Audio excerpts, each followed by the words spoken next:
머리 빗질이 수명에 영향을 미칠까요? 신경과 전문의가 진실을 알려드립니다. 아침에 머리를 빗으면 3가지 이점이 있습니다. 매일 아침 일어나서 머리를 빗는데 시간을 좀 쓰는데 남편은 항상 시간 낭비라고 해요. 정말 도움이 될까요? 질문자는 은퇴한 초등학교 교사로 금태 안경을 쓰고 파란색 니트 카디건을 입고 지역보건 강의실 뒷줄에 앉아 있었다. 그녀의 말투는 차분했고 움직임은 느렸지만 질문은 결코 가벼운 것이 아니었고 눈빛에는 진지함이 가득했다. 이건 재밌는 일이 아니지만 제가 고수하고 있는 이 작은 습관이 어떤 의미가 있는지 정말 알고 싶습니다. 중년이 지나면 사람들은 삶에서 사소해 보이는 모든 행동에 더 큰 기대를 품게 됩니다. 청결함뿐만 아니라 안정감에 대한 기대도 커집니다. 대부분의 사람들은 매일 머리를 빗는 것과 같은 작은 행동이 어떤 변화를 가져올 수 있다고 생각하지 않습니다. 하지만 많은 일의 전환점은 실제로 일상생활에서 가장 쉽게 간과되는 세부 사항 속에 숨겨져 있습니다. 머리 빗질은 표면적으로 보면 머리를 깨끗이 하고 곧게 펴는 것일 뿐, 건강과는 직접적인 관련이 없어 보입니다. 하지만 신경과와 재활의학 분야에서는 일부 기능 장애가 있는 노인을 대상으로 머리 빗질을 재활훈련의 일부로 포함시켰습니다. 눈에 띄지 않는 움직임도 실제로는 신경계, 혈액순환, 감각 피드백이라는 3가지 시스템의 상호작용을 촉발합니다.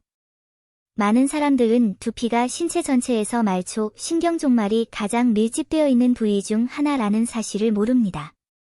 그것은 단순히 두개골 표면을 덮고 있는 피부층이 아니라 안면신경, 3차신경, 후두신경 등 여러 신경줄기를 연결하는 말단 신경입니다. 이 신경들은 머리와 얼굴의 감각, 운동, 혈류 조절에 밀접하게 관여합니다. 두피 자극이 부족해지면 국소 혈류량이 감소하고 신경 활동이 약화되는데 특히 노인의 경우 더욱 그렇습니다. 가장 뚜렷한 증상은 두통, 집중력 저하, 반응 속도 저하입니다. 신경계의 관점에서 보면 머리 빗는 것은 사실 일종의 저강도 감각 입력 훈련입니다. 신경은 활동을 유지하기 위해 자극에 의존하며 사용하지 않으면 퇴화됩니다. 그리고 이러한 퇴화는 선형적이지 않고 불규칙적으로 일어납니다. 특정 신경의 신호 처리 능력이 감소하면 해당 영역 전체의 피드백 능력이 저하될 수 있습니다. 이러한 변화는 지각, 정서적 안정, 그리고 사고 민감성에 반영됩니다. 연구에 따르면 두피를 규칙적으로 자극하면 후두신경의 민감도가 높아져 뇌간 부위의 기능 상태가 개선되는 것으로 나타났습니다. 뇌간은 호흡, 심장 박동, 혈압을 조절하는 핵심 기관입니다.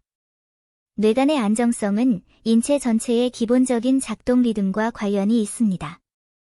또 다른 핵심은 머리를 빗을 때 머리 위로 팔을 움직이는 것이 어깨와 목에 있는 많은 수용체를 활성화한다는 것입니다.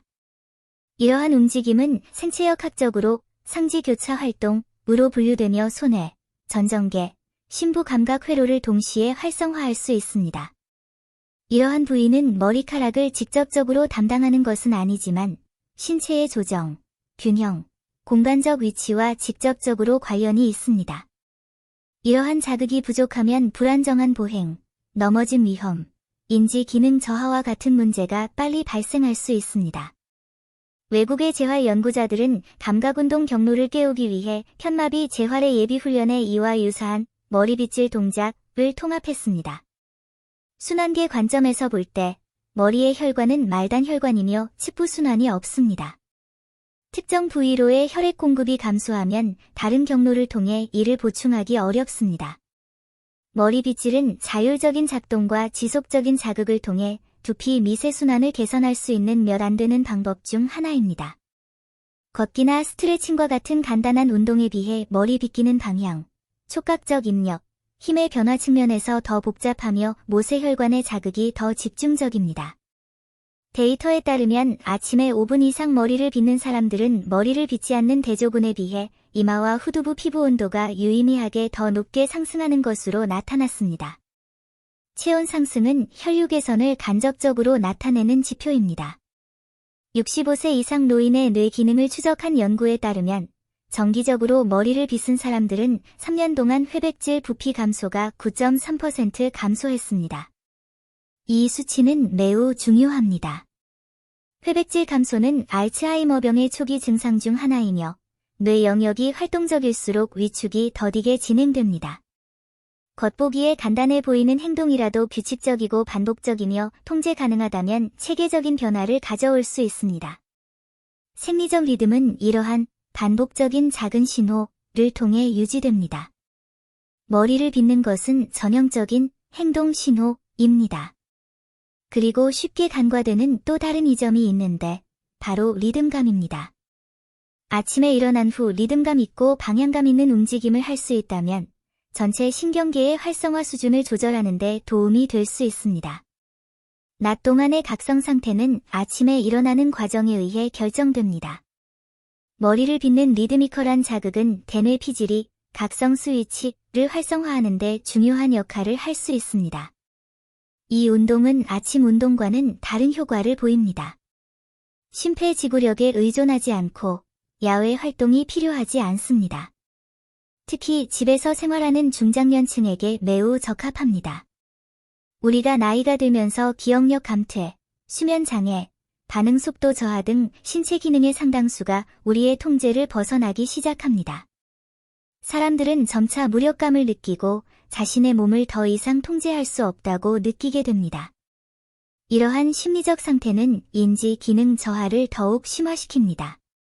머리 빗질과 같은 통제 가능한 행동은 매일 수행하고 매일 효과를 볼 수 있으며 심리적으로 통제력을 강화하고 정서적 불안을 개선하며 신체와 정신에 긍정적인 영향을 미칠 수 있습니다. 결국 건강한 삶은 의학적 치료에 달려있는 것이 아니라 몸과 뇌가 여전히 소통할 수 있는지에 달려 있습니다. 머리를 빗는 것은 몸과 뇌를 연결하는 다리와 같습니다. 크기는 작지만 크기가 작아서 쉽게 중단되지 않아 많은 고강도 운동 방법보다 지속 가능성이 높습니다. 본론으로 돌아와서 머리 빗질이 쓸모없다고 생각하는 사람들은 사실 기본적인 전제를 무시하고 있습니다. 즉, 건강은 큰 것으로 이루어지는 것이 아니라 사소하고 반복적이며 지속적인 행동으로 축적된다는 것입니다. 많은 사람들이 건강보조제를 먹고 검진을 받으려고 최선을 다하지만 비용이 전혀 들지 않고 위험도가 극히 낮은 이러한 개입 방법은 포기합니다. 머리 빗질로 얻는 신경 활성화와 혈액순환 개선 효과를 다른 간단한 일상 행동을 통해 재현할 수 있을까요? 대답은 예입니다. 하지만 전제는 3가지 조건을 충족해야 합니다. 첫째, 얼굴이나 머리의 신경 종말을 활성화할 수 있어야 합니다. 둘째, 리드미컬하고 제어 가능해야 합니다. 셋째, 추가적인 신체적 부담 없이 오랫동안 유지할 수 있어야 합니다. 얼굴 마사지, 이마에 따뜻한 수건을 대고 찜질하기, 귀 문지르기, 눈가 자극 등 이러한 조건을 충족하는 동작은 많지 않습니다. 하지만 머리를 빗는 것은 대체할 수 없는 장점이 있습니다. 즉, 방향 감각, 접촉 감각, 피드백 감각이 자연스럽게 결합되어 있으며 신체가 가장 쉽게 받아들일 수 있는 가장 자연스러운 행동이라는 것입니다. 머리 빗는 동작을 대체하고 싶다면 유사한 효과를 얻기 위해 여러 입력 속성을 가진 동작을 디자인해야 합니다. 가장 간단한 방법은 매일 아침 몇 분 더 머리를 빗는 것입니다. 이것에 대해 어떻게 생각하세요?